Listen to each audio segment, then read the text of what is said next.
Hello students, बेटा आज हम अपने 12th क्लास में पी ब्लॉक में जो पी ब्लॉक एलिमेंट्स हैं इसमें जो ग्रुप 17 है उसके आज लास्ट टॉपिक करेंगे। सबसे पहले तो हम इसमें करेंगे हाइड्रोजन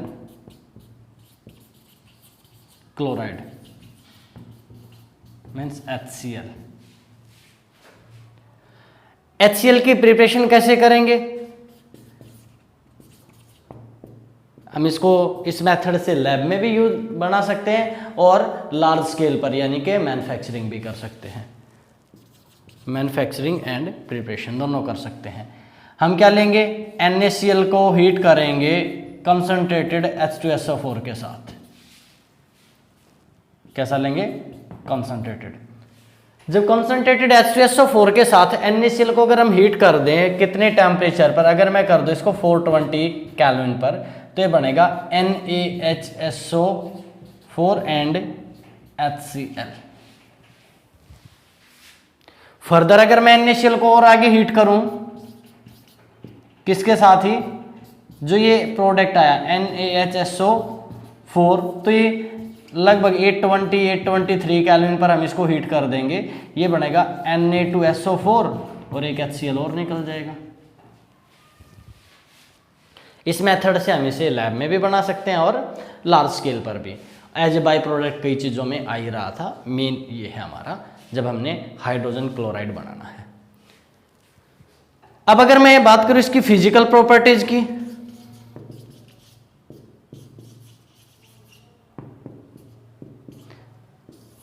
ये एक कलरलेस गैस बनेगी। इसको अगर हमें ड्राई करना, जो इस मेथड से बना तो H2SO4 से ही पास करके हम इसको ड्राई भी कर लेंगे। कलरलेस है, कलरलेस गैस है। पंजेंट एंड सफोगेटिंग स्मेल इसकी,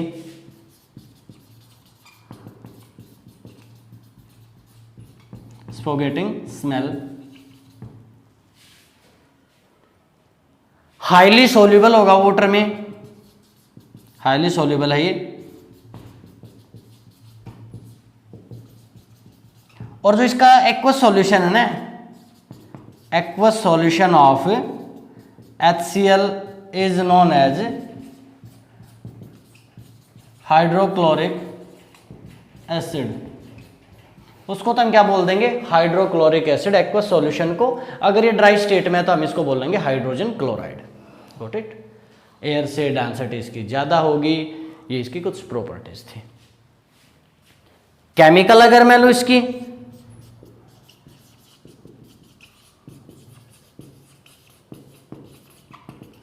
इसकी लगभग प्रॉपर्टीज हमारी आ चुकी। केमिकल प्रॉपर्टीज इसकी ज्यादातर हम कर चुके हैं, कोई किसी ग्रुप में आई कोई किसी ग्रुप में, इसी यूनिट में लगभग हम इसकी कर चुके हैं। वो फिर से रिपीट होंगी, ज्यादा नहीं आएंगी, हमें ज्यादातर पता है। कैसे? सबसे पहले मैं इसका लिटमस टेस्ट देखूं। अब अगर मैं ड्राई HCl लूं तो there is no change in case of litmus. ये कोई इंडिकेट नहीं करेगी। क्यों? क्योंकि ड्राई HCl जो है वो H पॉजिटिव और Cl नेगेटिव में टूटेगा ही नहीं। तो ड्राई गैस तो क्या होगी? Don't show any change on litmus या don't show any effect on litmus. While अगर मॉइस्चर है या इसका एक्वस सॉल्यूशन है, वो क्या करेगा? Turns blue litmus into red litmus. Blue को रेड में कन्वर्ट कर देगा क्योंकि एसिडिक है तो एसिड की प्रॉपर्टी शो होंगी। अगर मैं दिखाऊं इसके acidic character,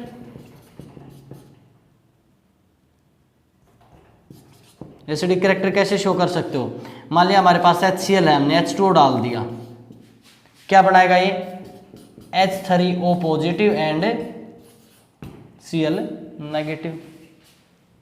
being as acid ये हाइड्रोनियम आयन देगा। पता चल गया हमें। अगर अब मैं बात करूं कि इसके, अगर ये एसिड है तो इसकी रिएक्शन अगर मैं मेटल से कहूं मेटल कार्बोनेट से कहूँ, मेटल बाइकार्बोनेट से कहूँ या बेस से कहूँ, ये सारी हमने की हैं। बाकी एसिड्स की हैं, वैसे इसकी आएंगी। कैसे? अगर मैं कहूँ रिएक्शन विद मेटल्स, जिन मेटल से रिएक्ट करेगा तो क्या होगा, मेटल प्लस एसिड क्या बनाते हैं हमारे जनरल जो रिएक्शन है उसमें, सॉल्ट एंड H2 गैस। ये भी यही करेगा। जैसे सपोज मैंने Zn लिया, HCl डाल दिया, क्या बनेगा, ZnCl2 प्लस H2, बैलेंसिंग के लिए R2 लग जाएगा। मैंने लिया Na और इसके ऊपर डाल दिया HCl, तो NaCl प्लस H2, बैलेंसिंग कर दो। मैंने लिया यहाँ पर आयरन Fe प्लस H2 डाल, ये HCl डाल दिया, FeCl2 प्लस H2, बैलेंसिंग के लिए कर दिया। मैंने यहाँ लिया Mg प्लस HCl, तो MgCl2 प्लस H2, दिया जाएगा बैलेंस। तो इस टाइप से रिएक्ट करेगा। अब अगर मैं बात करूं इसकी reaction with metal carbonate, metal bicarbonates and base, तो हमें पता है मेटल कार्बोनेट और बाइकार्बोनेट तो क्या बनाएंगे, सॉल्ट, CO2 एंड H2O, दोनों के केस में। बेस के साथ क्या रिएक्ट करके क्या बनेगा, एसिड एंड बेस क्या बनाते हैं, सॉल्ट एंड वाटर, वही यहां पर आएगा। Reaction with metals, with metal carbonates, metal के तो हम कर चुके। मेटल कार्बोनेट से क्या आएगा, सपोज हमारे पास है ये Na2CO3 या हमारे पास है CaCO3, मैंने डाल दिया HCl, हमने बताया क्या बनेगा, metal salt, CO2 and H2O, balancing कर दो इसकी। यहाँ Na2 है तो 2 लगा दिया, Cl2 हो गया तो 2 लग गया, बाकी बैलेंस है।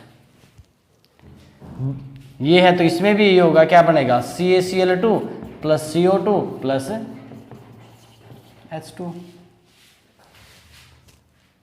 अगर मैं लूं मेटल बाइकार्बोनेट,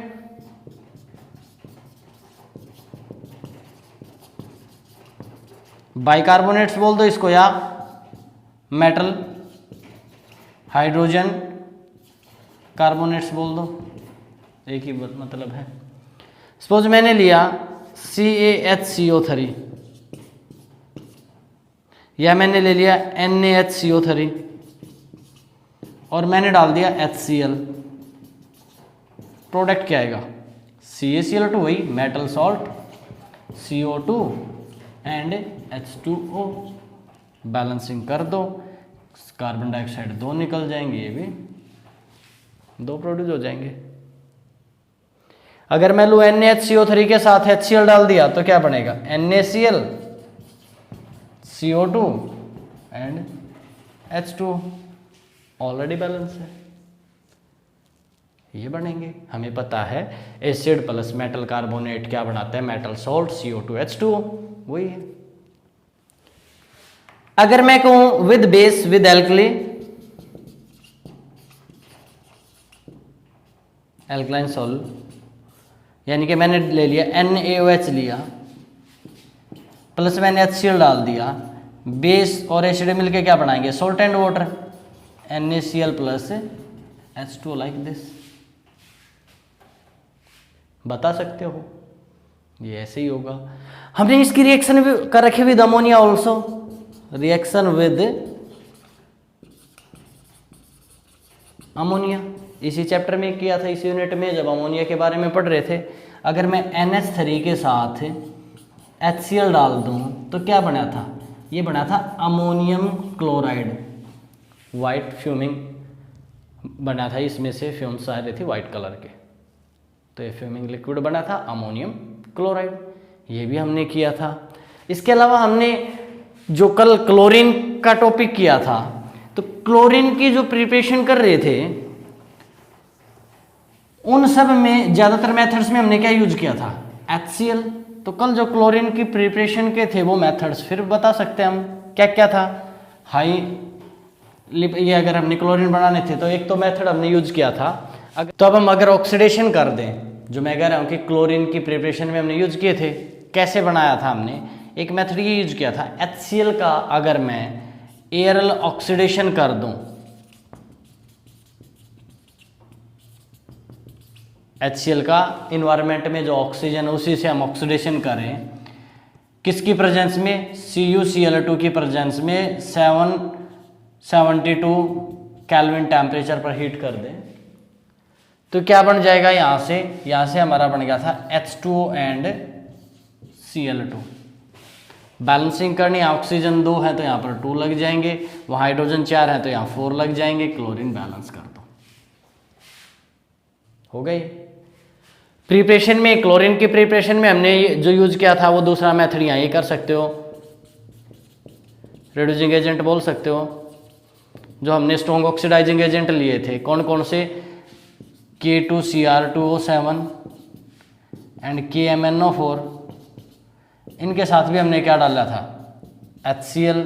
क्या बना था ये बना था KCl CrCl3 H2O and Cl2।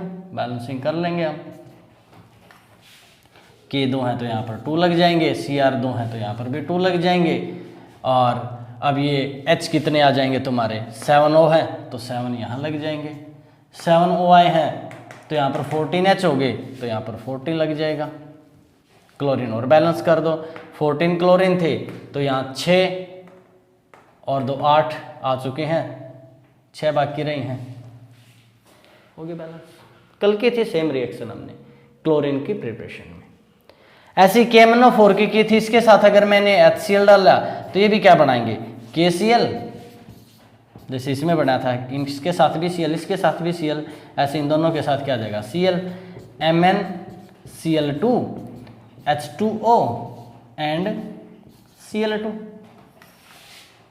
अब इसमें भी बैलेंस करना है हमने, O कितने हैं, 4 है तो यहाँ पर कितना लग जाएगा, 4 लग जाएगा। अब वहाँ पर 4 लग गया तो 4 2 जा 8 आए, नहीं KMnO4, ये बैलेंस करो, फिर 4O Cl बैलेंस नहीं होंगे 4 पर, यहाँ पर 2 आएगा, यहाँ पर 2 आएगा तो यहाँ पर भी 2 आएगा, यहाँ पर भी कितने आएंगे तुम्हारे 2, यहाँ पर कितने हो जाएंगे 4 2 जा 8, अब 8 2 जा 16 है तो यहाँ 16 आएगा। क्लोरीन कितनी होगी 16, 4 और 2 6 तो ये रही, कितनी बाकी रहेगी 10, तो 5 Cl2। ये दोनों रिएक्शन कल आई थी हमारी। एक और भी कर सकते हैं हम, अगर मेरे पास हो MnO2O, इसके साथ भी अगर मैं HCl डाल दूं तो क्या बनेगा, MnCl2 H2O and Cl2। Balance कर दो, अब यहाँ 2 हैं, ऑक्सीजन तो यहाँ 2 लग जाएंगे, यहाँ पर कितने आ जाएंगे 4 आ जाएंगे, बैलेंस है।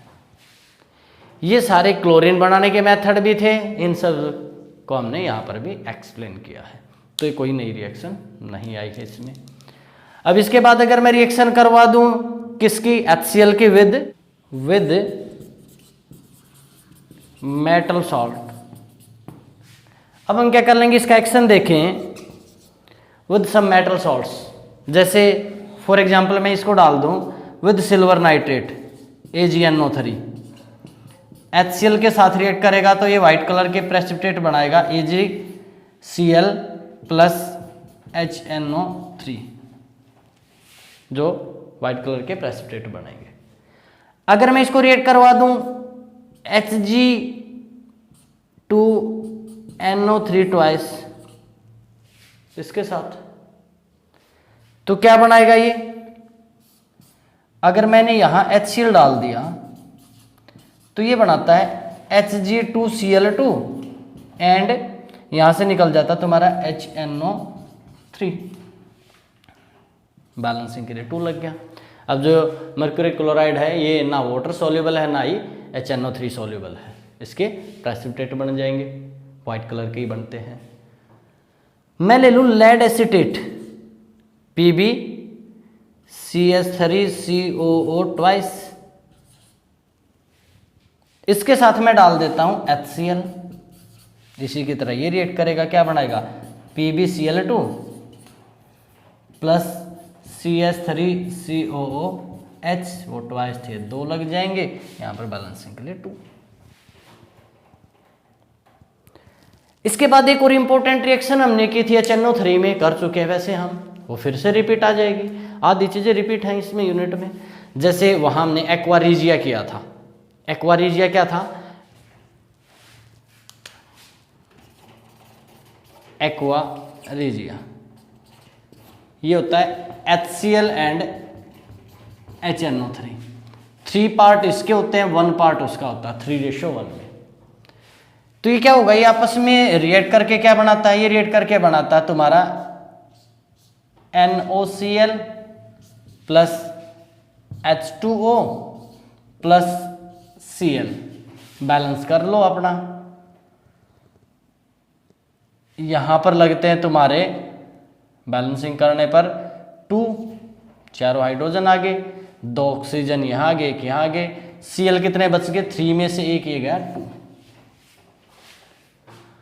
अब वैसे तो गोल्ड प्लेटिनम जो ये मेटल्स हैं, ये ना तो HCl से रिएक्ट करते ना HNO3 से, लेकिन अगर हम एक्वा रीजिया लें तो यहां पर हमें क्या मिल गया, नेसेंट क्लोरीन, ये उनके साथ कंबाइन करते हैं, उन्हें डिजोल्व कर लेगा अपने अंदर। कैसे? हमने लिया गोल्ड या प्लेटिनम, अगर इसको मिलते हैं ये Cl कितने 3, तो ये बनाएगा AuCl3, या प्लेटिनम है उसको ये Cl मिल जाए नेसेंट 4, तो ये क्या बन जाता है PtCl4। इस टाइप से एक्वा रीजिया भी हमारा क्या कर जाएगा, रिएक्ट कर जाएगा।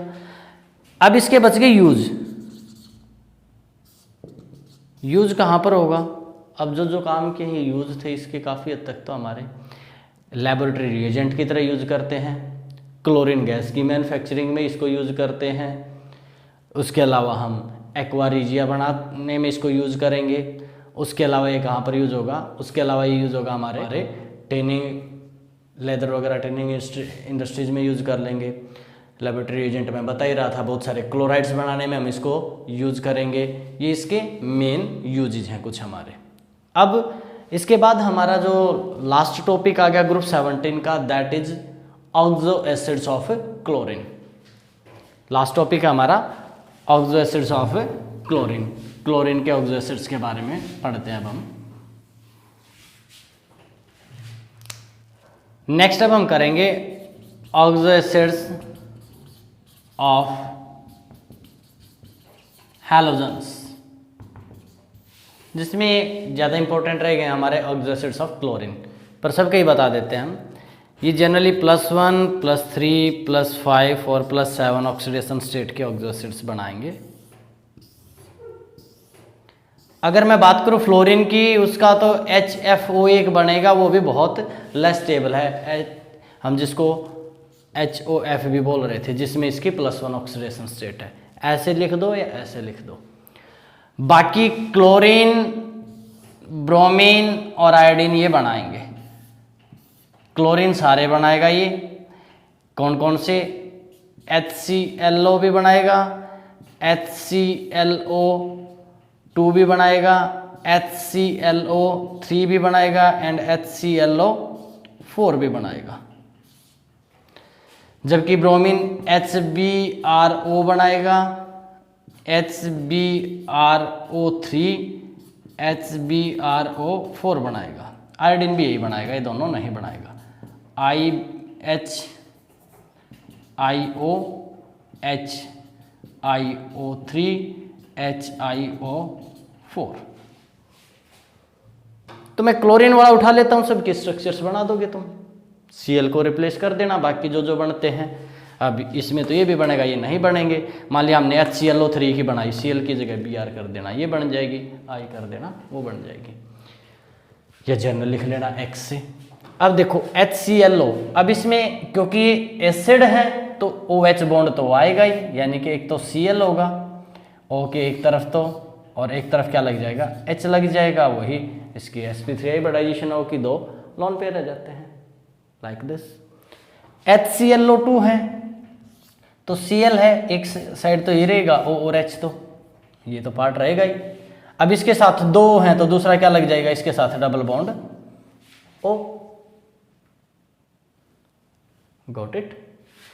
अगर HClO3 है तो Cl के साथ में एक तो यही चलना है हमारा क्या, O एंड H, बाकी 2 क्या लग गए इसके साथ डबल बॉन्ड O। ठीक है, ये होगा, एक लोन पेयर रह जाता है, वही sp3 इसमें थी। अगर हम बात करें HClO4, Cl के साथ क्या रहेगा, एक तो हमारा ये लग गया O और उसके साथ क्या है H, बाकी क्या लग गए double bond O, double bond O, double bond O। सबके स्ट्रक्चर पता चल गए। Cl को तुम X लिख दो, Br है तो Br आ जाएगा, उसके जगह I है तो I आ जाएगा। Got it. अब अगर मैं इनकी बात करूं सेम ऑक्सीडेशन स्टेट में कौन सा ज्यादा एसिडिक होगा और क्यों, और फिर बात करें एक ही के अंदर ऑक्सीडेशन स्टेट बढ़े तो कौन सा ज्यादा एसिडिक होगा और क्यों। अगर हम सेम हैलाइड लें, सपोज मैं ये लूं या ये ले लेता, सॉरी सेम ऑक्सीडेशन स्टेट लूं, ये लूं या ये लूं या ये लूं, which one is more acidic and why, तो ये सबसे ये ज़्यादा एसिडिक होगा, फिर ये कम, फिर ये कम, नीचे आएंगे, साइज बड़ा होता जाएगा, एसिडिक स्ट्रेंथ कम होते जाएगी इसके केस में। तो विद इन सेम एलाइड लें तो higher the oxidation state more is the non metallic character and more is its oxidation, sorry more is its acidic strength. तो अगर मैं इसके अंदर बात करूँ तो ये सबसे ज़्यादा एसिडिक है, फिर ये लाइक दिस। इधर बात करें तो ये ऑर्डर होगा जो हम पहले भी पढ़ चुके हैं, ऑक्सो एसिड्स में यही ट्रेंड आए थे हमारे। गॉट इट, बता सकते हो। दूसरा इसका रीजन क्या, अगर सेम उसमें ले तो हम सेम उसमें लेने पर बॉन्स्टेड लॉवरी कॉन्सेप्ट भी लगा सकते हो। According to that strong acid has weak conjugated base और weak acid has strong conjugated base. Conjugated base part जितना स्ट्रॉन्ग है एसिड उतना वीक रह जाएगा, कॉन्जुगेटेड बेस पार्ट जितना वीक है एसिड उतना स्ट्रॉन्ग होगा। तो तुम इनके आयनिक फॉर्म की स्ट्रक्चर भी बना सकते हो। Cl के साथ अगर ये है तो ये O नेगेटिव बन जाएगा, ये है तो इसके ऊपर नेगेटिव आ जाएगा, ये है तो इसके ऊपर नेगेटिव आएगा, ये है तो इसके ऊपर नेगेटिव आएगा। अब जो ज़्यादा जगह डिलोकलाइज कर पाएगा नेगेटिव चार्ज को उतना ज़्यादा स्टेबल होगा। इसमें डबल बॉन्ड देखो, ये यहाँ डबल बॉन्ड बनेगा, ये लोन पेयर फिर यहाँ जाएगा, फिर यहाँ, इसमें 2 जगह इसमें 1 जगह, वो कहाँ भेजेगा। ठीक है, तो वही बात है, जितना उसका कॉन्जुगेटेड बेस पार्ट स्ट्रॉन्ग उतना weak acid, conjugated base part जितना वीक उतना स्ट्रॉन्ग एसिड, बता सकते हैं। तो हमारा ग्रुप 17 कंप्लीट। आज हम ग्रुप 18 का थोड़ा इंट्रोडक्शन कर देते हैं, कल उसको कंप्लीट कर देंगे। तो ग्रुप 18 निकाल लेते हैं अब हम अपने। ग्रुप 18 क्या है, ग्रुप 18 है हमारे नोबल गैस या इनर्ट गैस भी बोल देते हैं हम उनको, नोबल गैस या इनर्ट गैस।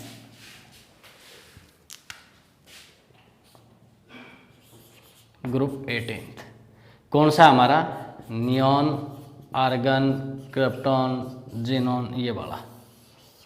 हीलियम भी है इसी में। हीलियम को मैंने क्यों छोड़ दिया, क्योंकि इसकी कॉन्फ़िगरेशन क्या आती है तुम्हारी 1s2, ये क्या आते NS2 NP6, बाकी की जनरल कॉन्फ़िगरेशन होगी ये। नियॉन है तो 2s2 2p6, 3s2 3p6, 4s2 4p6, 5s2 5p6।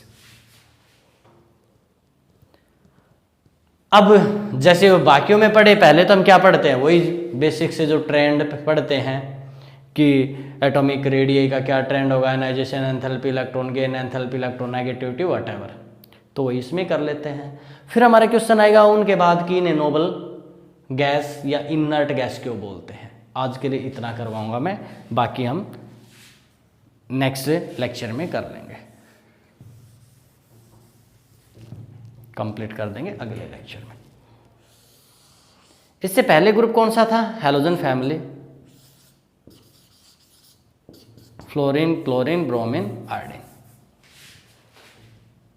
जिनकी कॉन्फ़िगरेशन क्या थी NS2NP5, इनकी क्या है NS2NP6। अब अगर मैं सबसे पहले यहां बात करूं एटॉमिक रेडियस की, एटॉमिक रेडियस जनरली क्या होता है, when we move left to right atomic radius decreases. Reason क्या देते थे हम, number of shells remain same and effective nuclear charge increases. लेकिन जब हम हैलोजन 2 यहां जाते हैं तो साइज बढ़ता है। क्यों बढ़ता है? हैलोजन के केस में कॉन्फ़िगरेशन क्या है NS2NP5। इस सेल में अगर मैं फ्लोरीन का लिखूं तो 2 है, अगले में 7 है। नियोन का लिखूं तो क्या होगा, फर्स्ट सेल में तो वही 2 है, सेकंड में कितने आ जाएंगे 8।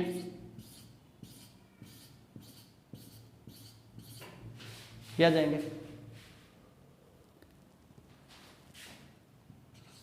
2s2 2p5, या लिख सकते हो 2 and 7, इसमें क्या 2 and 8। ये नियोन है, ये फ्लोरीन है। तो एटॉमिक रेडियस क्या होगा, द एटॉमिक रेडियस ऑफ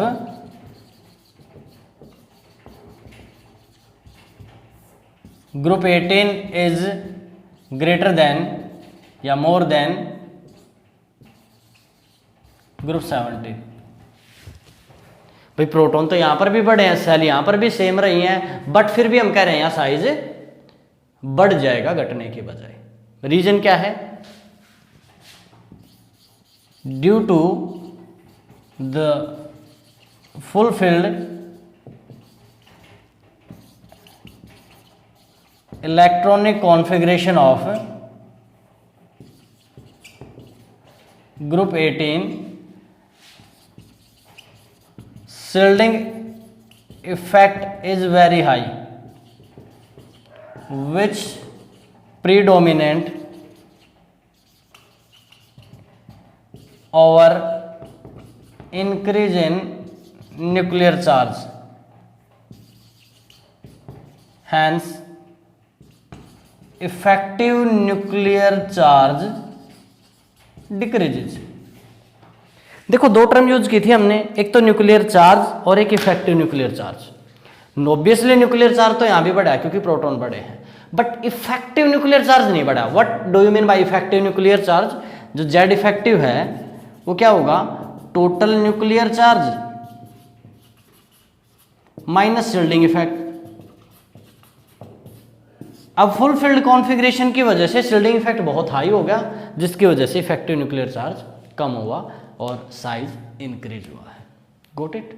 ये तो था साइज क्यों बढ़ा उसका रीजन। फुल फील्ड हुए, electron electron repulsion very high, full field आने की वजह से, जिसकी वजह से साइज बढ़ गया। समझ आया? दूसरा हम क्या करते थे, आयनाइजेशन एंथैल्पी। ग्रुप 18 की जो आयनाइजेशन एंथैल्पी है वेरी हाई, पर्टिकुलर पीरियड में हाईएस्ट उन्हीं की होती है। इधर जा रहे हैं सबसे हाई, इस ग्रुप इस पीरियड में इसकी हाई, इस पीरियड में इसकी हाई। रीजन यही है, due to its fulfilled electronic configuration, और यू में से फुलफिल्ड और हाफ-फिल्ड में वैसे भी पढ़ते हैं, एक्स्ट्रा स्टेबल होती है। Due to fulfilled electronic configuration its ionisation enthalpy is very high. Fulfilled की वजह से क्यों होती आई? फुलफिल्ड होने की वजह से जो इलेक्ट्रॉन है वो ज़्यादा जगह डिलोकलाइज कर पाएगा अपने आप को, और ज़्यादा एनर्जी वो रिलीज करेगा। ज़्यादा एनर्जी रिलीज कर देगा मतलब एनर्जी हुई कम, स्टेबिलिटी हुई मैक्सिमम। Got it? तो due to its fulfilled electronic configuration ionization enthalpy of group 18 is very high, they are stable. हो गया ये भी। तीसरा हम कर लेते हैं इसमें इलेक्ट्रॉन गेन एंथैल्पी।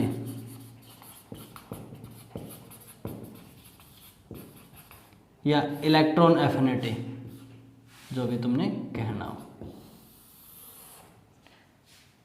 क्या होती है ये होती है वैलेंस सेल में जब एक्स्ट्रा इलेक्ट्रॉन ऐड करें तो एनर्जी रिलीज करें।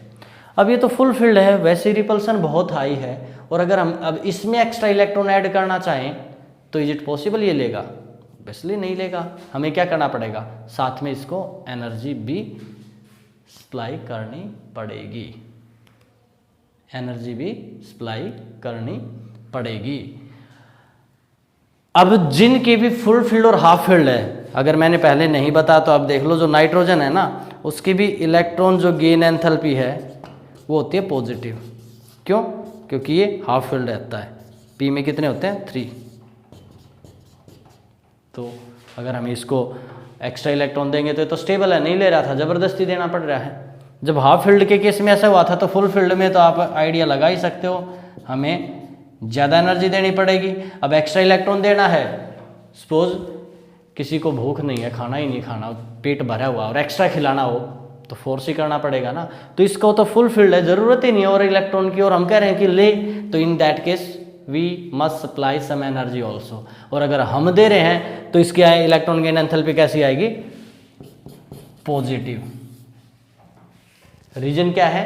नोबल या स्टेबल कॉन्फ़िगरेशन की वजह से इनके इलेक्ट्रॉन गेन एंथैल्पी क्या आएगी? Positive. Due to their fulfilled electronic configuration they have positive electron gain enthalpy. कैसी? पॉजिटिव। क्यों? फुलफिल्ड है, एक्स्ट्रा एनर्जी से ही एक्स्ट्रा इलेक्ट्रॉन दे पाएंगे। समझ आया? इसके बाद नेक्स्ट है हमारा एटॉमिसिटी। अब क्योंकि नोबल गैस को कोई इलेक्ट्रॉन नहीं लेना ना उन्होंने लूज करना है, क्यों? क्योंकि फुलफिल्ड कॉन्फ़िगरेशन होने की वजह से आयनाइजेशन एंथैल्पी कैसी इनकी? हाई, मतलब आसानी से इलेक्ट्रॉन नहीं देंगे। इलेक्ट्रॉन गेन एंथैल्पी कैसी है इनकी? पॉजिटिव, मतलब लेंगे भी नहीं। और फुलफिल्ड कॉन्फ़िगरेशन है, इसकी वजह से शेयर भी नहीं करेंगे। Neither they gain electron nor loss और nor share, that's why they are known as noble gas. इसीलिए हम इन्हें क्या भी बोलते हैं? नोबल गैस या इनर्ट गैस। जो हमने बोला था एक ये बताएंगे, उसका आंसर भी आ गया। और due to that its atomicity कैसी होगी? Monoatomic. एक नोबल गैस का एटम दूसरे से कोई बॉन्ड नहीं बनाएगा, एक नियॉन दूसरे से कोई बॉन्ड नहीं बनाएंगे, आर्गन भी नहीं, क्रिप्टॉन भी नहीं, जीनॉन भी नहीं, ये मोनो एटॉमिक फॉर्म में रहेंगे। क्यों? क्योंकि ये रिएक्ट नहीं करते, स्टेबल कॉन्फ़िगरेशन है, आयनाइजेशन एंथैल्पी हाई है, गेन एंथैल्पी पॉजिटिव है, फुलफिल्ड कॉन्फ़िगरेशन है, तो मोनो एटॉमिक है। तो एक दूसरे के बीच कैसे फोर्स होंगे? सिर्फ वैन डर वाल्स फोर्स, जिसकी वजह से ये गैसेज फेज में रहेंगे। और नोबल होने की वजह से एटमॉस्फेयर में या मिलेंगे भी कैसे? ट्रेस अमाउंट में बहुत कम होते हैं। एटॉमिसिटी बताई हमने। मैं बात करूं melting point and boiling point. अब अगर इनके बीच सिर्फ van der Waals force of attraction है तो melting boiling point you can जज कैसे होंगे? Very low. अब जो नॉन है उनमें हीलियम का ही सबसे कम है। हीलियम का कितना होता है? 4.2 केल्विन होता है। बताओ अभी ये कहाँ पर जाके इसको हम यूज कर पाएंगे? 4.2 नेगेटिव में भी कितना गया। अब अगर इनके मेल्टिंग बॉइलिंग पॉइंट भी लो थे, इनके बीच में फोर्स ऑफ अट्रैक्शन भी बहुत वीक है, एस ऑफ वेपराइजेशन भी बहुत इजीली इवेपोरेट हो जाएंगे मेल्टिंग बॉइलिंग पॉइंट लो होने की वजह से, तो इनको लिक्विफाई करना बहुत डिफिकल्ट है। It is difficult to liquefy noble gas due to their weak force of attraction between them. बता सकते हैं हम। इसके बाद अगर मैं बात करूं इनकी फिजिकल प्रॉपर्टीज की, तो फिजिकल प्रॉपर्टी में नोबल गैस की में अभी हमने बताई वही है, मोनोएटॉमिक गैस होगी, कलरलेस, टेस्टलेस, ऑर्डरलेस गैस है, ना कोई कलर, ना स्मेल, ना टेस्ट, इजीली लिक्विफाई नहीं होंगी। सोल्युबिलिटी की बात करें तो they are slightly soluble in water.